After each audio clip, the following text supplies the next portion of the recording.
Most people believe that calm is something you either have or you don't. That some people are just born more peaceful, more patient, more composed. But that's not the truth. Calm isn't something you stumble upon. It's something you build. It's not a trait, it's a skill. And like any skill, it needs time, attention, and practice. Think about a musician.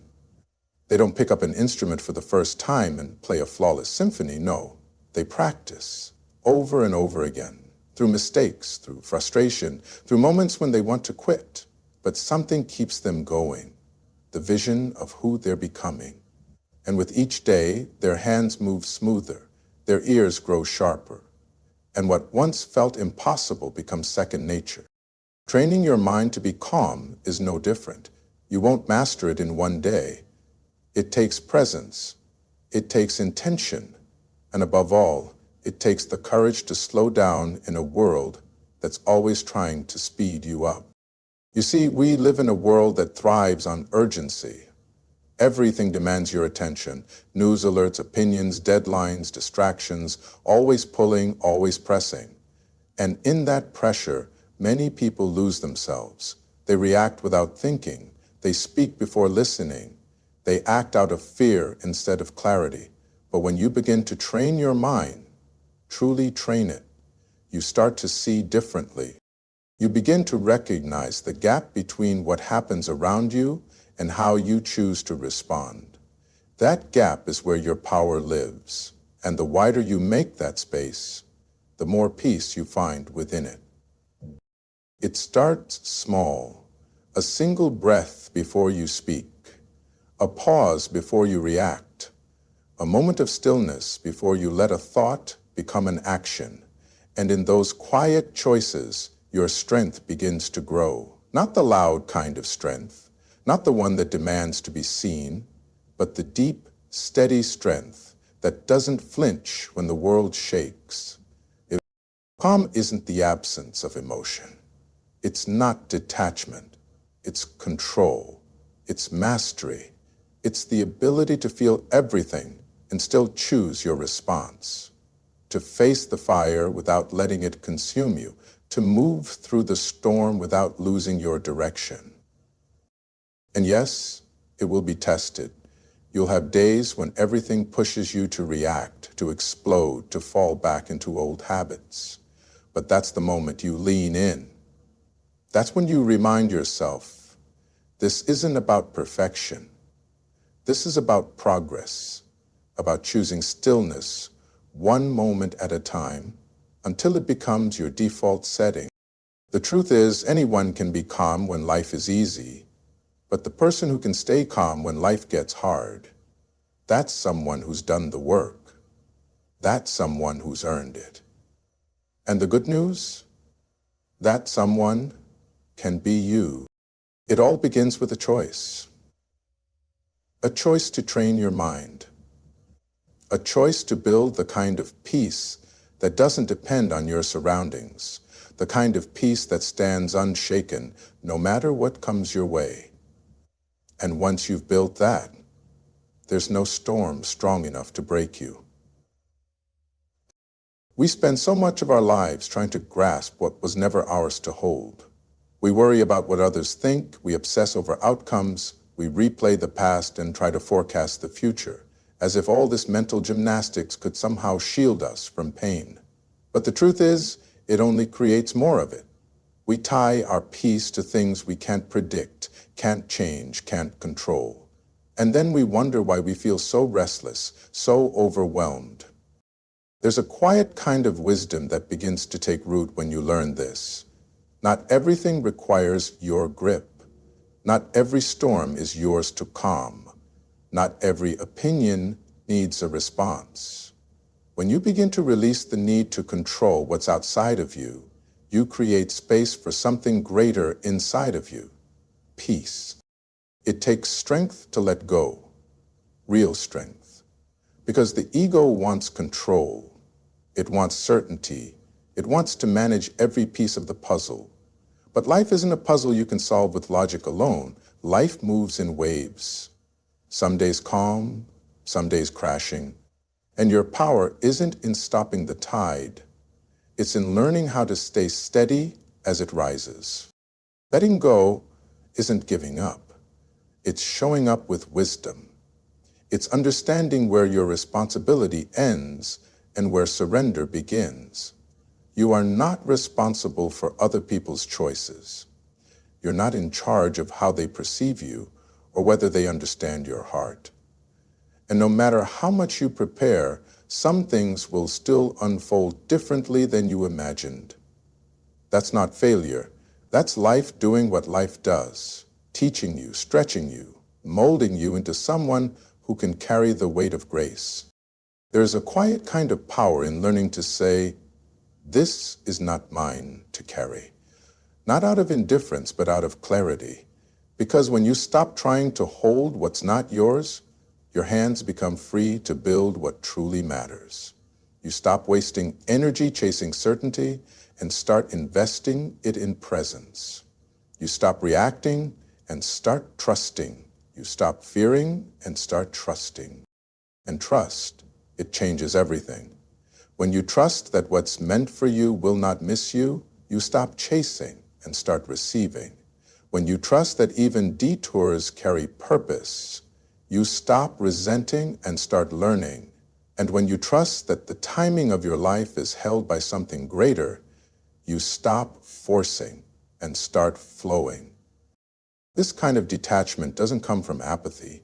It comes from awareness, from recognizing that peace isn't the absence of chaos. It's the refusal to let chaos dictate who you are. It's the steady breath in the face of uncertainty. It's the voice inside that says, "I will meet this moment with presence, not panic." So when the winds rise, when the noise grows loud, when things don't go as planned, don't tighten your grip. Loosen it. Come back to center, back to the breath, back to the stillness within you. And remind yourself, control was never the goal. Clarity was. Peace was. And both begin the moment you choose to let go. Because the calmest minds aren't those who have everything figured out. They're the ones who've learned what to release. And in doing so, discovered that nothing outside them could ever shake what's been built within. Life doesn't ask for your permission before it throws a challenge your way. It doesn't wait until you're ready. It doesn't check your schedule or see if you're in the right frame of mind. It just comes, unexpected, unfiltered, and often uninvited. But here's the thing. It's not the situation itself that defines the course of your life. It's how you respond to it. And in that response lies your greatest power. You can't always stop what happens around you. People will disappoint you. Plans will fall apart. Pain will come. But in every single moment, you are given a choice. How will you meet it? Will you react from fear, from ego, from anger? Or will you respond with presence, with clarity, with strength? One burns bridges, the other builds them. One drains your energy, the other protects your peace. You see, reaction is instinctual. It's the quick spark, the emotional flare, the urge to fight back or shut down. It's what happens when the mind is untrained, when we let emotion drive the vehicle without checking the direction. But a response? A response is deliberate. It's rooted in awareness. It's what happens when the mind is steady, when the heart is grounded, and when we've taken the time to pause before stepping forward. A calm mind doesn't mean you don't feel anything. It means you don't let those feelings control your actions. It means you understand the power of that small space between stimulus and action, and in that space, your future is being shaped. Imagine the kind of life you could build if your responses came from wisdom instead of wounds. If your choices reflected who you are, not just what you felt in the heat of a moment. That's not weakness. That's mastery. And it begins with the decision to stop letting outside forces govern your inner world. It takes discipline to pause, to not clap back when someone disrespects you, to not make a fear-based decision just to feel safe, to not lash out when you're hurt. But that pause, it's everything. In that moment of stillness, you get to ask yourself, what does this moment require of me? Not what do I feel like doing, but what serves my peace, my growth, my path forward? You are not here to be tossed around by circumstances. You are not here to be ruled by every emotional wave that comes crashing through your day. You are here to learn how to navigate it all with grace, to show up with calm even in the face of chaos, and to understand that every response is a vote for the kind of person you're becoming. That's how power works. It's not in domination. It's not in shouting louder. It's in self-control, in emotional maturity, in the quiet confidence that says, I choose how I show up, no matter what. So when life tests you, and it will, remember, you don't have to react just because something provokes you. You don't have to match someone's chaos with more chaos. You don't have to lose yourself just because the moment tries to pull you away. Stand still, breathe, choose, because in that choice, you're not just surviving the storm, you're shaping your soul. In a world that never stops moving, stillness can feel unnatural, even uncomfortable. We're conditioned to believe that motion equals progress, that noise means relevance, that busyness is somehow tied to worth. But there's a quiet place beneath all that chaos, a place most people never visit, simply because they're too afraid to slow down. Yet it's in that stillness, not in the motion, where the truth begins to rise. When you stop chasing, when you stop performing, when you stop filling every silence with sound, you start to hear something far more important than the world's opinions. You start to hear yourself. And that voice inside, the one that's been whispering beneath all the noise, it's been trying to guide you all along. But you can't hear it when you're running. You can't feel it when you're distracted. You can only meet it in stillness. Stillness doesn't mean doing nothing.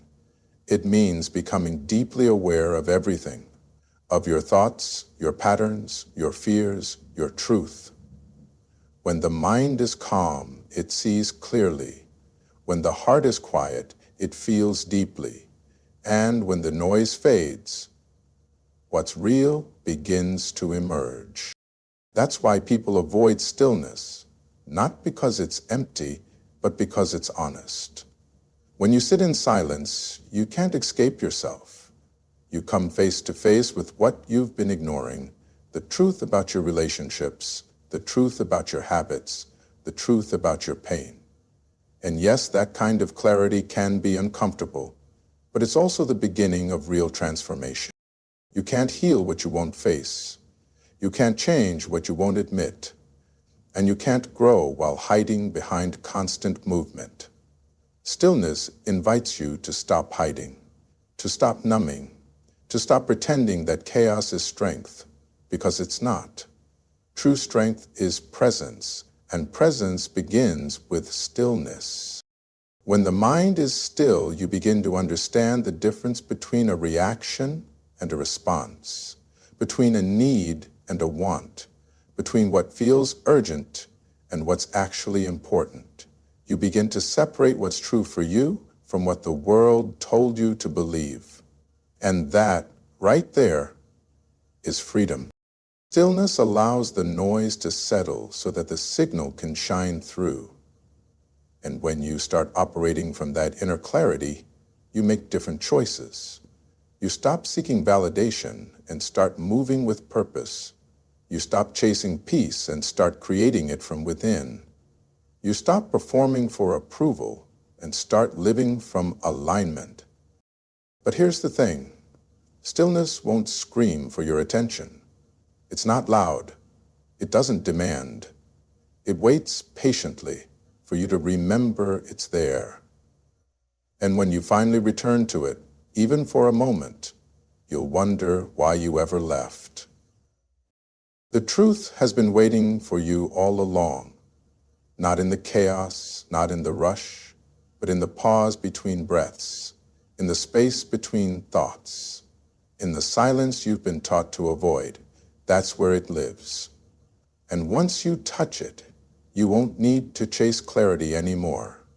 You'll carry it with you into every conversation, every decision, every storm. Because once your truth has been revealed in stillness, nothing outside of you can shake it. Nobody wants to be uncomfortable. We're wired to seek comfort, to move toward what's familiar, what feels safe, what doesn't challenge us too much. But here's the truth most people don't want to face. Everything you want, everything that will shape you, everything that will elevate your life, it's waiting for you on the other side of discomfort. You don't grow when things are easy. You grow when it's hard, when your patience is tested, when your emotions rise, when nothing goes your way and you still choose not to break. Discomfort is not your enemy. It's your teacher. It's the mirror that shows you where you're still holding back, still hiding, still living small. You see, the calm mind you're trying to build doesn't come from reading about peace or wishing for it when things are smooth. It's built in the fire, in the tension, in the moments that push every button you have. When life squeezes you, what's inside spills out. And that's when the real work begins. That's when you ask yourself, who am I when it's not easy? Can I still breathe deep when everything feels tight? Can I still move with grace when everything around me feels messy? It's easy to be kind when people treat you well. It's easy to be calm when the path is smooth. But real power, real control, that comes when the ground shakes and you refuse to let your center collapse. That's not about pretending you're fine. That's about showing up, fully present, even when it hurts. Growth doesn't ask for perfection. It asks for participation, for presence, for the willingness to stay in the room when your instincts tell you to run. Every time you lean into discomfort instead of escaping it, you strengthen something inside. A deeper level of discipline, a sharper awareness, a quieter, steadier kind of strength that doesn't need to shout to be known. We all want the reward, but few are willing to step into the pain that shapes it. That's why discipline matters. That's why practice matters. That's why showing up when it's hard matters. Because what you're building isn't just a reaction, it's a reflex. And the more you practice calm in the storm, the more it becomes who you are, not just what you try to do. So the next time discomfort shows up, and it will, don't run from it. Sit with it.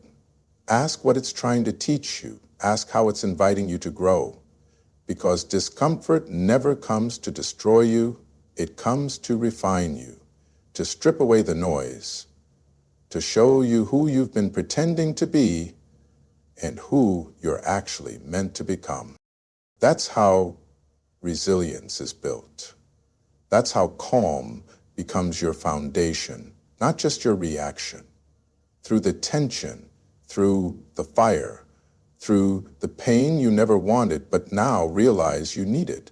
And every time you come through it, not perfect, but present, you're not just surviving, you're evolving.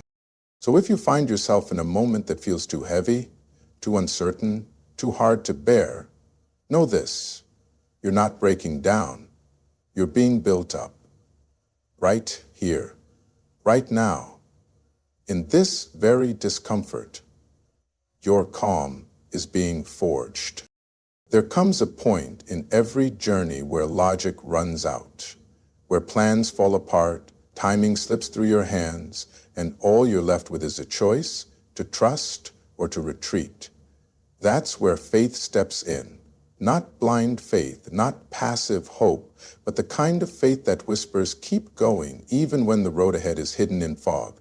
That's the kind of faith that moves mountains, not because it changes the world outside you, but because it transforms the world within you. even when the challenges and changes the world outside you, but because it transforms the world within you. Faith is what keeps your mind from unraveling when nothing makes sense. It reminds you that your path isn't defined by what you see, but by what you believe. And belief is a powerful thing. It gives you strength when there's no reason to feel strong. It gives you direction when there's no map in sight. And when paired with focus, it becomes unstoppable. See, it's not enough to believe. You have to fix your eyes on where you're going, because where your focus goes, your energy flows. You can either stare at your fears or lock your eyes on your purpose. You can either be consumed by the problem or be committed to the process. One pulls you down, the other pulls you forward. When the mind is trained to stay focused, it doesn't chase every thought, every distraction, every wave of emotion. It learns to return to center, to keep its eye on the horizon, even when the storm clouds gather. That's when calm becomes your compass. Not because everything around you is still, but because everything within you is anchored. You don't get that kind of focus by accident. You build it. You choose it. Day after day, breath after breath. And with it, you step into motion. Not frantic movement, not reaction, but forward motion with purpose, with direction, with a steady heart and a clear mind. Too many people get stuck waiting for the right moment, waiting for the fear to leave, waiting for the path to light up all at once. But the truth is, clarity comes with movement. Strength comes with action. You can't wait your way into confidence. You walk into it one step at a time. And every step, no matter how small, is proof that you're not giving up, that you're still in the fight, that faith still lives in you. And yes, you will stumble. You will doubt. You will question everything you thought you knew. That's part of it. That's part of becoming. But don't let those moments define you. Let them refine you. Let them sharpen your focus. Let them deepen your trust in what you cannot yet see. Because faith doesn't always look like fire.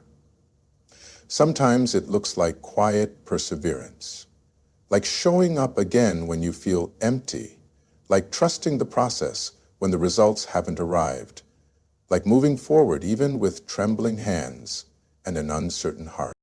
But make no mistake, forward motion is powerful. It separates those who dream from those who build. It turns potential into purpose. And when it's fueled by faith and guided by focus, it carries you through any storm. So wherever you are,